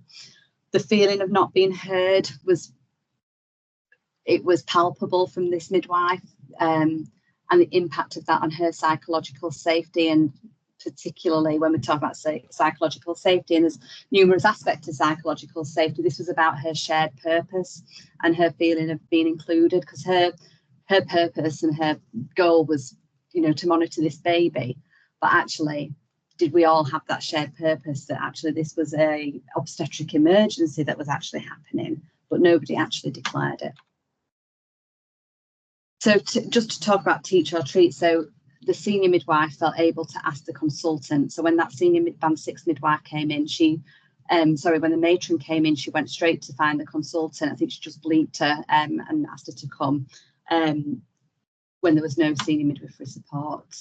And the use of I need would have been really beneficial in this case. Similarly, the use of the emergency buzzer, which we have talked about, and we do talk about that now, that if you cannot find a fetal heart, you know, depending on what the CTG has been like before, if you've had a perfectly normal CTG, it's unlikely that it's just suddenly dropped off its perch. But if you've never had adequate fetal monitoring and it's gone for 10 minutes, we now say you pull the emergency buzzer because this is an emergency situation. Furthermore, what we talk about because I've not updated the slides, but I do talk about it, is about actually when you ask somebody for help and they come and help you. So, for example, in this case, she's asked for help putting on an FSE. Somebody's come and helped her, but they've not actually stayed to check that help's worked. And then they've asked the doctor to come in, who's also tried to put an FSE on, and that's not worked, and then left. And I appreciate it's a really busy unit, a really busy shift, but actually, if you're asked to do something to help somebody out, you need to really check that that's worked. You know, that coordinator who went in to put an FSE on should have stayed until she made sure it was working, and if not, get senior support. And that doctor that went in to help should have, you know, be mindful of the situation, you know, that we probably need a scan in this case. But it's all very well me sitting here saying shoulda, woulda, coulda, but it was, you know, when you picture the room, and I didn't think I was, but I'm more visual than I like to think. But you've got a woman writhing around on the bed who's transitional, and you're thinking she's going to deliver, and these things impact how we think, don't they? So the outcome. So live female infant was born on the 53rd centile. It's a good weight. And the APGARs were 9, 10 and 10. And the cord gases, absolutely fine. So we were very lucky. And then my take-home messages are that we use the safety critical language, professional terminology, utilising non-clinical midwives to support clinical areas in times of escalation. And when fetal monitoring is difficult and escalation occurs, there must be appropriate action to alleviate the problem, as I've just said. and use of pulse oximetry and documented palpation of maternal pulse and differentiation into cases such as these are essential. But I think what happened overall is I don't think there was the oversight of actually we've had 90 minutes now where we've not been able to monitor this baby, and therefore what are our actions going to be. But as I say, extremely busy shift, extremely challenged obstetricians as in being pulled everywhere, and a coordinator who is embedded in a culture of you don't escalate because you don't get a response, and that takes time to change that culture. So I hope that's filled a little gap at least. Thank you, Catherine. Ever prepared. You should have been a Boy yeah. Scout or something in a former life. I was just going to ask that we've done a lot of teaching actually around the buzzer, so the alarm. So I was trying to look when you were showing your CTG whether obviously you use Huntley monitor, so I have to focus on where it is, but you know, the alarm that goes off along the top, and whether that had been turned off quite a few occasions or whether it hadn't, I couldn't quite see on your thing. But you know, I think we could all probably as fetal monitoring leads and sit here and say that that case resonates, and we've all had a case very similar that we've used for teaching, but we've all probably brought set different elements out of it. Yours was around the equipment, you know, the equipment's broke, so we'll go and get another equipment. In my case, it was around, we just kept pausing the buzzer, just kept muting it because we don't act on what it is, and we don't believe that the alarm's going off for a reason, for whatever reasons. And I'm sure somebody else is sitting there saying it's, you know, the escalation wasn't heard. Well, the midwife did escalate. She said, I need help, but the escalation wasn't heard. And that's a different thing. If you think you've escalated effectively, then you might not question the fact that it wasn't heard in the way that she wanted it to be heard, that kind of thing. So everyone will see something very different in that presentation that they can bring out in their own trust with different learning, I think. And I think it's that I need help, I can't monitor the baby. When the coordinator's seen how transitional this woman is, her interpretation of that is you need help holding a transducer on, which sending a medical student in for that is one thing, but when you've had 90 minutes and not been able to record a fetal heart, that is something very different. And I think, and it obviously affected me differently because of my experience of the intrapartum stillbirth. So it was very difficult for me to see that happening again, when you think that must have been an isolated incident. And actually, in one way, it's affirming to think it wasn't that case, but it's really disappointing, isn't it, when you think, come on, we've got to do more. Anyway. There you go, Anna. There's your filler. So thank you everyone for listening to me prattle on.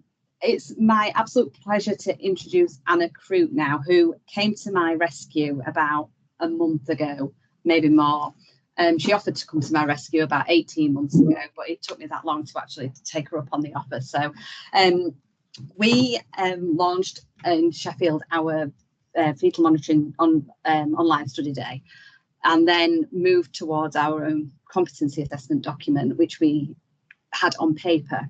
And we were desperate to make that online because the marking of it at the end of the day was just painful.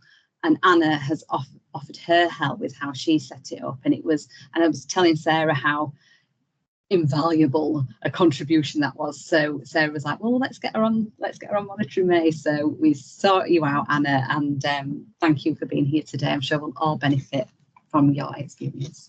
Thank you. Oh, I could just watch that recording again, and when I'm feeling a bit low about being a fetal monitoring midwife, I'll just listen to you telling me how lovely I am. That's nice. Thanks, Catherine.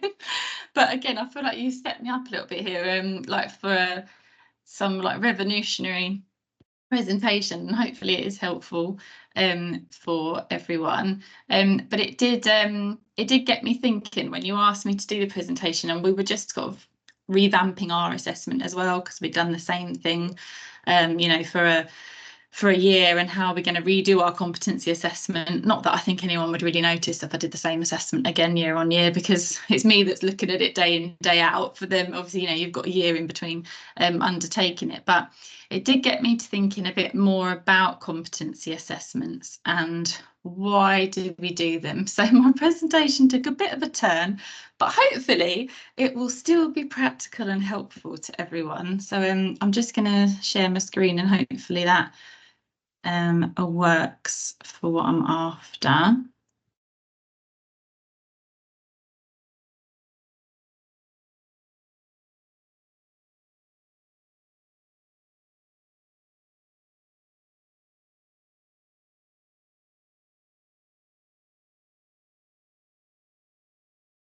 Now, can you all see a Menti presentation? Yeah, we can. Did it work?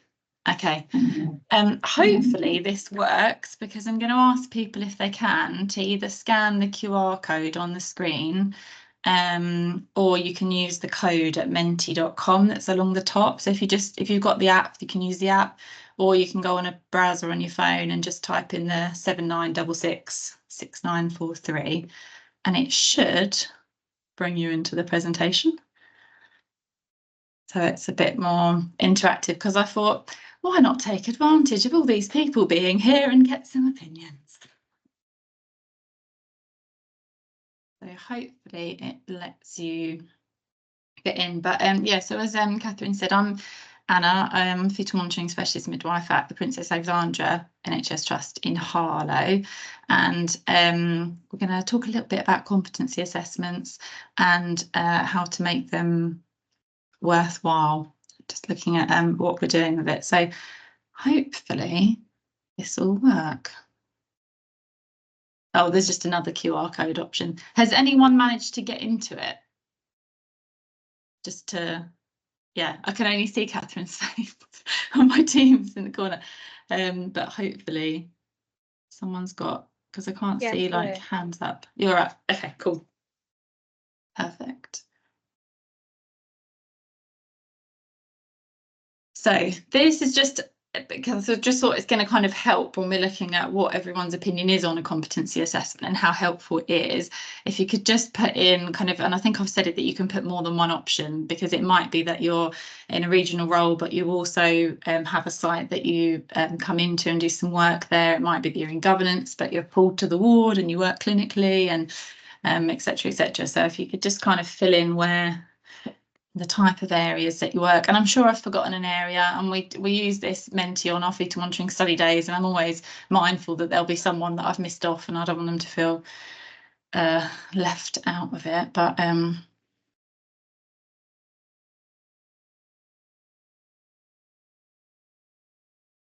just give it a second. So you've got quite a mix of people in their different roles in different areas, and I just thought what an opportunity to kind of grab people's experiences of having either undertaken a competency assessment or designed it, or just general views on it all together. Now when I skip to the next slide, hopefully it will all bring you all with me. So do you think having a fetal monitoring competency assessment is a good idea?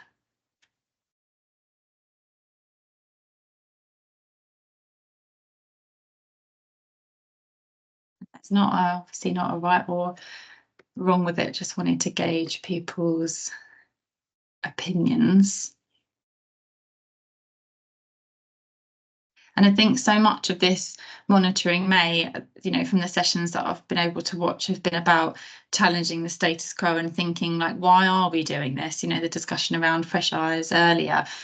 What could we do that would be more helpful? Is there another way of doing things? Is the way that we're measuring things with audit actually helping us in improving safety and improving outcomes, or is it just a box ticking exercise and a job to kind of get through and do? So I wanted to get some opinions on this. Okay. So I'm going to be devil's advocate a little bit here throughout the presentation, and I'm not saying, obviously at the end of it we do have a competency assessment that we use. I'm not going entirely rogue, but just like I said, an opportunity to kind of discuss around why we have one and what's the best thing to actually be assessing. I suppose putting that in context, I've recently done the prompt trainer course, And one of the things that comes up in that is about competency assessment and how that's purposefully not competency assessed, because it's not the best test of how someone's going to act in a real life clinical situation, and also the anxiety that that can give you about having a test, which I thought really interesting, that we are not doing that with our obstetric emergencies, and yet with CTG have become really heavily focused on competency assessment with, you know, what's in the core competency framework, obviously the references to Saving Babies' Lives and MIS. So it was just, let's take a little look at all of that.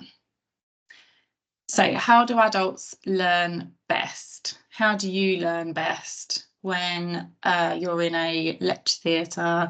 Just add your ideas on there. So we've got lots of doing. Yeah, depends who you are. Reflecting on situations, repetition, doing things again and again, seeing something be done rather than just told about it and then doing it. Yeah. Group work, and we saw some fantastic examples. I loved the escape room idea to be doing on a study day. We'll absolutely be crediting them and borrowing something along those lines to do on ours. But it got me thinking with the competency assessment is, can we actually do some teaching through a competency assessment? Does it need to be a punitive kind of task of a, you know, you either pass or you fail. If you fail, you're maybe removed from a ward area, or you might feel a bit of embarrassment about having failed. Who do you meet with if you haven't passed that assessment? How can we use the assessment? Do we need to make the assessment easier? But then if you make the assessment too easy, are you really gauging, you know, whether someone is competent and confident in doing fetal monitoring reviews, interpretation? What is the best way forward? And we've got so many things on here about, you know, how adults learn best. And the main things that have come up, it's obviously cake. Standard, I'm not surprised, and grapes, it seems, from yesterday, and people were saying about their study date, but about being interactive, about visual, about the actual doing, about discussion. So how can we use the competency assessment to actually reflect what we've been learning on our days, and can our assessment be used as a method of actually teaching and almost reiterating what we've learned throughout the day through maybe an MCQ or something at the end of the day? Okay. So learning period, I just chucked this on here. I thought it was, again, it's what you've all said, but that people learn much more through explaining things to other people, by doing, through having group discussions. And actually, if we just all have lectures, someone standing at the front of a class doing an assessment, then like, you know, teaching, and then we do an assessment at the end, how much people actually learned through doing that. Now, we had a lot of discussion in my trust about how we're going to do the assessment. Could we do some kind of assessment throughout the day on how people interact, how they contribute to the session? But then is that going to put people on edge, thinking you're being watched the whole time and assessed for the whole day? So, you know, what is the best way to go about that? So I'm just going to ask on here, how do you feel when you know you're going to be assessed? Now, the majority of trusts, I think, could sort of employ a tactic that we do, that you do your assessment, you do your study day, and then you have your assessment at the end of the day. We at PAH, we used to do the study day, and then I would send out the assessment and say, please do it within the next, you know, however many days. The compliance was awful. I was forever chasing people to get it done. So we moved to doing an assessment on the day of the study day. So at least you've had one attempt at it. And if it's a case of, oh, you were tired, it was a long day of teaching, you know, whatever at the end of it, that's okay. We can come back to it. We can look at it together. But at least you've had one attempt at doing it on the day. And I'm not forever chasing people. There's a good mix on here. Some people feel like it actually makes them pay more attention because they know that they've got an assessment at the end of it. So yeah, that's definitely valid in there. Lots of people feeling anxious, nervous, worried about it when they are sort of preparing, if you like, for doing the assessment. And if we're doing that assessment at the end of the day, how then is that going to make us feel during the day when we're doing our training? And are we going to be learning best? Are we going to be really paying attention and feeling able to contribute if we're really worried and stressed and anxious about something. Still going, so I'll just give it a second for a couple more.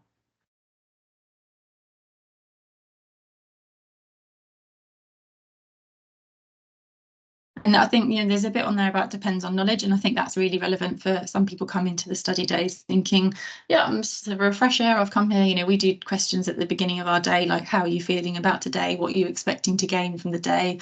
And some people sort of think, yep, just brush up on everything, do some cases, get examples, they feel quite confident.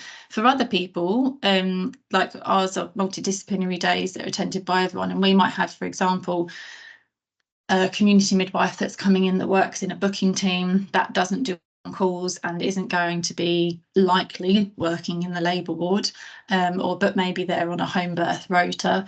So for them, when we're talking about CTG stuff, actually they've sort of built this up to be a lot of pressure in their mind, and knowing that they're going to have the assessment at the end of the day. And I don't want the day to be a barrier. The point of the day is that it's fun, it's interactive, it's a way of us all learning and etc. together. Okay, I'm going to go on to the next one because it'd be good to get some discussion at the end. So like I said, when do we do the assessment? At the end of the day, it improves compliance, that's great. But is someone's score at 4 p.m, we do our test at 4 o'clock, on a training week afternoon, post nights, not post nights, but after a heavy training day, really representative of that fresh eyes that you're going to do at 4 a.m, third night shift, no break, high acuity, low staffing? How representative is it of the real life scenarios? So what's the point in doing it? Is it just a tick box, or does it actually help? Do we feel that we're assured by the fact that 95% of our staff have passed their competency assessment and attended their study day, and all staff that work in intrapartum areas have? I mean, I use that as an example. Part of our standard operating procedure for following up after assessment is that if you haven't passed it or attended a study day and passed it within the last 12 months, that you wouldn't work in an intrapartum area, that you wouldn't be undertaking fetal monitoring. So although our percentage might not always hit the 100%, we've been consistently above the 90, but I hope I'm making sense there. Staff that are actually doing fetal monitoring are 100%, we're 100%, sorry, for that staff group. So what should we be assessing in our assessment?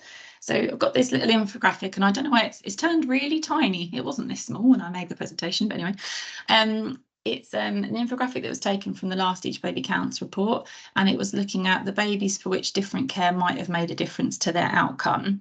There were issues identified in these kind of following areas. So there are issues identified in risk recognition in 24 of those cases, but in 107 of the cases, you had some individual human factors, some risk recognition, team communication, education and training, and then actually CTG interpretation and blood sampling errors.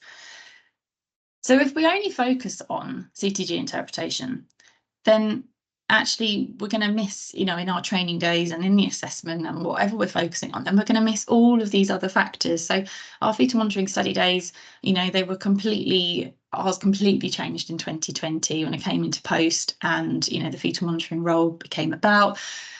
Then with Saving Babies' Lives, MIS, it was core competency framework, everything is kind of built up to this day that has information on human factors, situational awareness, effective escalation. We've got all the RCOG, RCM, you know, Each Baby Counts aid stuff now, teach or treat, actually understanding fetal physiology and the implications of risk factors, culture work, civility in the workplace, learning from our own incidents, collaborative working. But why did our assessment still just focus on CTG interpretation? So we used to use an assessment from an online website, and it was like a physiology exam. But why are we only testing that skill? Why are we not looking at everything else? So I looked back at, again, I know it's a little bit old now, but looking at the infant trial and saying that actually their hypothesis that standard care is largely related, I should say substandard, to the failure to identify pathological fetal heart rate patterns. That wasn't supported. So actually most of the adverse outcomes were associated with preventable care, but that it's about a failure to take appropriate management decisions and escalate, and what you're doing once you've identified the problem. It wasn't the identification of the problem that was the issue, it was the next step on from that, and that was, you know, recognised. I know Susan was mentioning this morning about the RCOG Congress, and they were talking again about it's the next step where we often fall short rather than this recognition in the first place. Now, absolutely, we still need to understand fetal physiology and what we're looking at in order to get that escalation there in the first place. I'm not saying not to focus on it at all, but if most of our issues are coming from that next step, then we need to be looking at how we can support people in taking that next step rather than just the first part. So looking at some soft skills, again, they've been mentioned several times throughout the, you know, monitoring rate presentations and things. Actually, these are so important. Our teamwork, having this sense of responsibility. We've talked a bit today about centralised monitoring, and, you know, the governance surrounding that is wild. You know, whose responsibility is it? Well, someone will look on the centralised screen, but what if no one's in the office? You know, you're in the room, you think there's an issue, well, someone would have come in if it's a problem, so I better not say anything. There's so much associated with that, you know, that's a whole different topic, isn't it, about centralised monitoring. But team communication, problem solving, ability to work under pressure, you know, when you're doing a CTG review, and, you know, we discussed before, it's unlikely, or it's most common, that you have concerns about the fetal monitoring when there's also multiple other things happening. So whether that's a PV bleed, or the lycra is now meconium stained, or there's a temperature and you're doing a septic screen and it's really busy, and you did the fresh eyes for next door and nobody's had a break, and now she's tachycardic and she has the temperature, so you're running to get the IV paracetamol, and, you know, it's often quite a lot that happens all at once, and then, oh, we're fully dilated, got pressure, you know, and then you've got a second stage added on to all of that as well. So how to deal with that evolving time pressures and acuity within your workload, and still maintain a thorough CTG review and escalation if you need some help with it. And then again, conflict resolution, negotiation. So what if there's differences in how you'd interpret CTG? So do we think that we're currently assessing the skills that are required for safe fetal monitoring adequately? It's just like, I'm just throwing it out there as a question to everyone, because I look back at the original assessments that we designed in 2020, and then when we were using the online assessment, which was the physiology test, and I didn't, at the time, obviously I thought they were great, but now looking back, I think I'm not sure that they necessarily looked at what we needed to be looking at, and I've tried to design the next one so that it can maybe incorporate some of those things, but it's just interesting to see what other people's thoughts are on that. I'll just give it a second before I go on.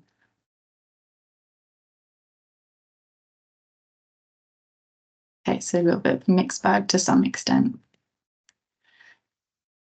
So what can we do about it? We know that if we improve team communication, effective clinical escalation by having this psychologically safe environment and civility in the workplace, then we're going to improve outcomes. If we have a better understanding of how situational awareness and the human factors are going to influence our clinical practice, then we're able to come up with some tools to help us sort of mitigate those.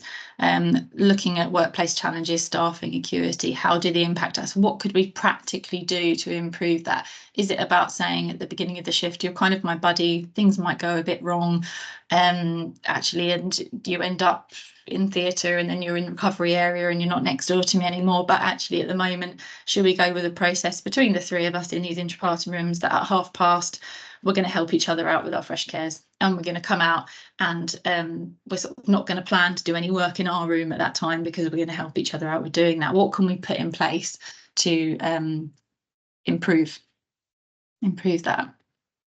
So should we ask questions around these factors? So this is just an example of some of the stuff that we've put in our new assessment, and ways of kind of working. So one of them we were saying, when you're reviewing a CTG and you're completing the structured performer, you're going to categorise the CTG as part of this overall assessment of the condition of mum and baby. So be aware that that categorisation tool, it quickly communicates that current state of the CTG, and you're going to use that along with your risk factors and stuff in order to get your action plan. So we asked them on this one, you know, select 4 options. The form that we use is a Microsoft Forms form. We used to use Google Forms, but we just switched over because it was a personal Google Form email address, and anyway, so now it's linked to my Microsoft Forms. So you can use the systems, they're very similar, the 2 types of form and how they work, but you can select it. So some practical stuff is you can select it so that, for example, please select 4 options. The person can't move on to the next question until they've selected 4 options, and they can't select more than 4 options. So with our previous form, sometimes I'd say select 3, people would select 2, and then they'd get the answer wrong. And I thought, oh, that's really annoying because it's just busy at the end of the day and they just haven't quite clicked enough things. It's a shame that they got that wrong for that sake. So it's trying to make it as easy as possible for people when they're completing them. And then also, you know, the answers, the point of our assessment was kind of to lead people in a direction to actually help them. So again, if a colleague's view differs from your own, discuss together, utilise a teach or treat. And actually, it's not that just the senior member of staff's review should be prioritised over another one.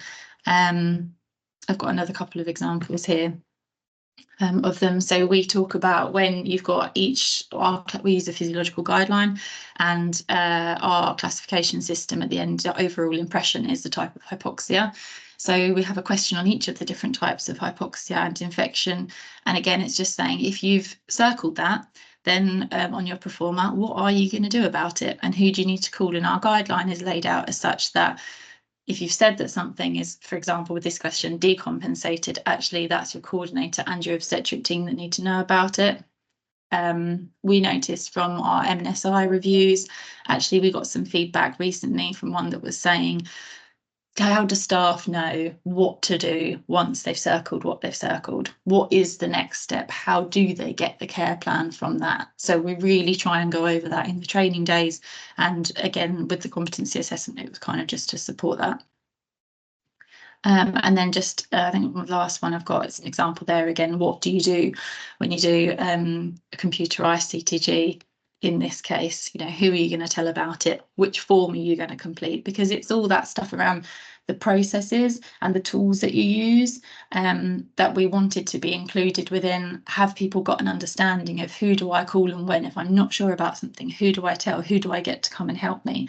You know, if I can't interpret the CTG because there's loss of contact, or because I'm just unsure how to interpret it, that's not a failure on your own part. All you need to write is that you find it difficult to interpret. Therefore, what have you done? You've got someone else. Someone else comes into the room. It's not a problem that you can't review it yourself. It's just that you needed some help to go through it with someone else. So get someone else in. And it's just encouraging that. And if people understand the processes and stuff that are on board, then hopefully they work better. So this was just from a practical point of view. If you don't already, if you use a Google form or a Microsoft form, then when you do the assessment, you can set it up as such that you can just review your results and it marks it automatically for you. You can allocate as many points as you want to whichever answers. We have a question at the end that says, have you had your equipment training, and do you self-certify that you're happy with using the equipment? It's not a marked question, like it's not worth a point, but it's on there. So that's how we collect our data for people having received that. And then you can review people's individual responses, or you can download a spreadsheet and it gives you everyone's percentages and responses, which is really easy for then storing when you need it for your data collection. So that's just a little helpful thing rather than a handwritten test, which takes a lot longer to go through. So that was just my email address, because if anybody, and I'll get rid of this in a minute because it's a bit disconcerting sitting in my dining room just talking to a blank screen. But if anybody does want to go through the assessment or have a look at the example of the one that we've got and we're using, I'm more than happy to share it. And then I'll get rid of this now and come back to everyone. So if anyone's got any questions or comments, I'd be really interested to hear them as to what do you all do. for your assessments. And thank you very much. Thank you so much, Hannah. That was really useful. I think Sarah had a hand up. Mine's up. It was just a bit of a plea that if people are sharing their assessments, can they upload them to the platform so that people aren't sending lots and lots of emails? And actually then you've got a choice to be able to see there is already a folder there for fetal monitoring assessments.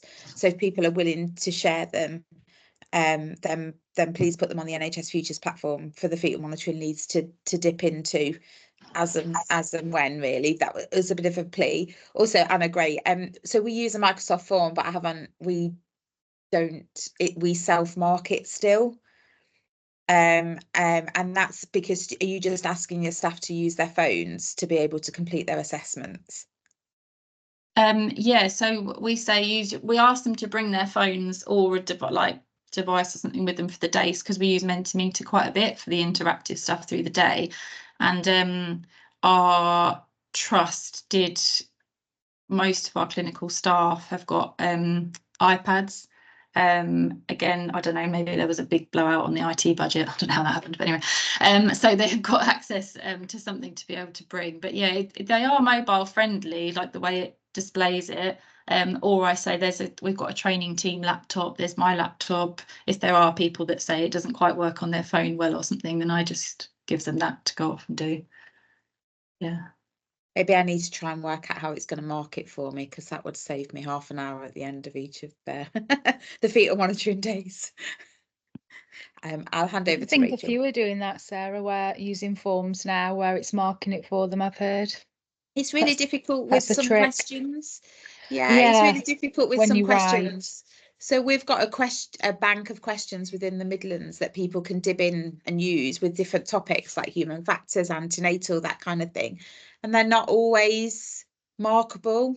Some of them are, draw a line to what the correct answer is, that kind of thing. So it's working out how that works on a markable form. So I'll have to go back to the drawing board on that one.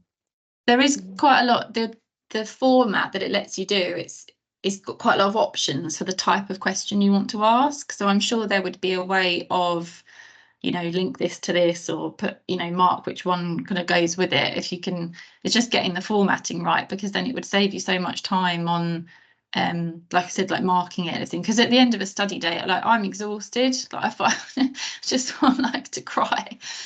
So like to the thought of sitting down and marking 25, 30 assessments is, yeah. I found it really helpful, sorry to interrupt everybody else, to get our ops team support. I don't know if you've got that availability, Sarah, but they've been brilliant in helping me get this set up and being able to get it marked. And now our next step is that the certificate gets emailed at the same time. So I think we're very guilty as midwives thinking we need to do it all ourselves, but actually there's teams that are sat there that are willing to help, and using your ops teams. We do ours with, we do ours at our trust. I've been doing it since I set up it really years ago, but we do it with our e-learning, which is like our online, and they do all the mandatory training, etc. The online courses, and we do it on that. So it's all self-marked for me, and it generates a certificate. I include a declaration for the equipment, etc. So once it's completed, it is done and marked for me, and then I can just review the results. So it really has worked well for me, if you have that in place. Thank you. Rachel? Hi, I'm really sorry if you covered this. I got slightly distracted at one point. What's your fail pathway for if they don't pass, and do you have a separate assessment for that fail pathway? We have a Google form that is working incredibly well compared to, we used to use K2 and everyone just moaned about it, rightly so, because it was stressful. But yeah, our assessment's working really well, and the majority of people are passing at the end of the day. We use it as a bit of a teach and learn for some of the questions. We all get involved, which is great, because that's what you do in practice, isn't it? If you don't know something, you ask. But for those that don't pass it in the room, do you have a fail pathway? Do you have a separate assessment, or do you spend time with them individually, or how does that go for you? Yeah, so we have a fail pathway, we have a SOP that covers it, and it's for people that are unsuccessful in passing the assessment and wording actually, and also for when issues are identified in clinical practice. So it's the same pathway. If we've done like an attain review or something's come up and we've realised that there's an issue here, it's the same pathway that someone goes on to, where they have a one-to-one with one of the faculty, which is usually myself or the lead obstetrician for it. We go through the assessment or the issue that's been identified, and then they, in that time, they don't undertake fetal monitoring reviews. You're not working in that intrapartum area, and then you redo the assessment. It depends. So it depends on what the issue was. If someone, our new assessment, we've actually done as 100% pass mark, because we felt that the previous one was 90%. And actually we felt that with all of the questions, if there was any time that someone got one wrong, it's really important that they actually understand that we work out why that was that they got that wrong, and that then they know the other answer, as opposed to leaving some things, well, you got 95 right, or 90% right, but what about those other few questions? So we set it as 100% pass mark. If it's that someone has obviously misclicked something, you can tell if they get 19 out of 20 and everything else makes perfect sense, and they've clicked something that you think that answer is wild. That doesn't, if they really thought that, they wouldn't have put all of the other answers. I meet them, have the discussion, and someone will say, oh, why did I click that? And you go through that, that's fine. I don't see the point in sending them away and making them redo exactly the same assessment, and taking up their time doing that if we've just sat down and gone through that exact element. That's different, I think, if you've got someone that has fundamentally not got it and there are multiple questions and multiple things that they're unsure about, then absolutely we go through that. We do some working together on the ward. I'd encourage them to come to the weekly teaching meetings, and then they'll redo an assessment. But I'm really not about the tick box stuff. If it's two questions that were wrong, one's obviously a mixed click, and the other one was just a quick answer. Oh, they didn't realise that STV wasn't valid until 60 minutes. They missed that bit on the training day. They just didn't get it. Now they know. Why am I going to send them away and make them do a whole assessment again? That's my view on it. Thank you. Samiksha? Yeah, sorry. I'm going to get on my soapbox. We're just, before you do something, can I just point you to the time? Because I know, we are a minute over, and I know what you're going to say. So I just want you to, I just want to rein you in a little bit, because I know. It's I'm trying not to. I can't help myself. Yeah, I know. I know what you're going to do. Anna, I completely agree with you. Tick boxes are awful. I think you've got a really common sense and human approach to it, which is fantastic. If I could put anything in Room 101, it would be fail pathways. And there was a little bit of chat where Sarah put on about approaches to assessment. If there was a robust national gold standard approach to this, that would be the way to go. And even then, fail pathways would have no place in that. And I put a link to some recent research that's very robust that's been published. So if people want to have a look, that's it. There you go, Catherine. Thank you, and thank you so much, Anna. That was really helpful, and I think really beneficial for everybody, and great to have these conversations, isn't it, about why we do what we do and why should we keep going. So thank you for that. It is lunchtime now, so we'll break for lunch for half an hour to come back at 1:30 for the Fetal Surveillance Wales group to talk about their training programme that they've set up in Wales. So really excited to hear that. So enjoy your lunch, everybody. Come back refreshed and not too, in some kind of post-lunch coma, and we'll get going again. Thank you.